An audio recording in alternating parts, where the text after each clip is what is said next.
Bonjour à toutes et tous. Voilà, je vous fais un petit clin d'œil depuis la forêt de l'Ermitage en cette fin de campagne. Il nous reste 4 jours pour vous parler de quelque chose qui moi, me touche personnellement. Dans cette campagne, dans le premier palier qu'on vient de franchir, on avait prévu, avec le conseil et le soutien de notre conseiller forestier, Jean-Marc Penaud, de sauver un arbre témoin qui a une importance particulière, qui a une morphologie particulière et surtout qui a une place particulière dans la forêt. Et bien voilà, cet arbre, c'est ce grand hêtre que vous pouvez voir juste derrière moi. Ce hêtre, en fait, il a survécu à beaucoup de choses, notamment la guerre de 14-18. Autour de lui, tout autour de lui, restent les stigmates de la guerre de 14-18, des tranchées qui affleurent encore.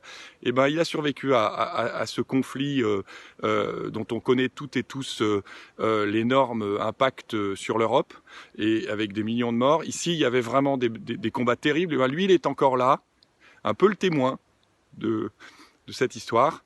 Et puis il a vécu ensuite le XXe siècle, il a survécu également les tempêtes, certaines années très sèches. Là aujourd'hui, il souffre énormément du changement climatique.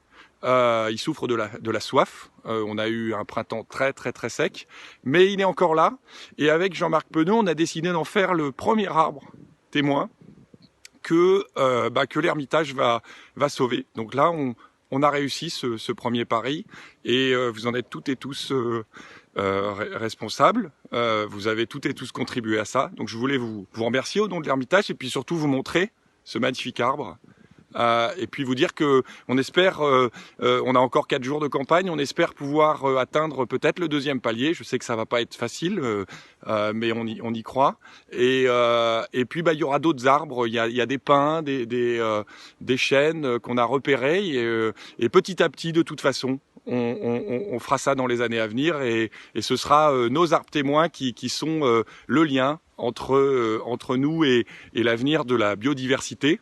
En fait, c'est très particulier, je termine là-dessus, de se poser sous cet arbre et de se mettre à le regarder et à méditer. Ça, c'est très inspirant.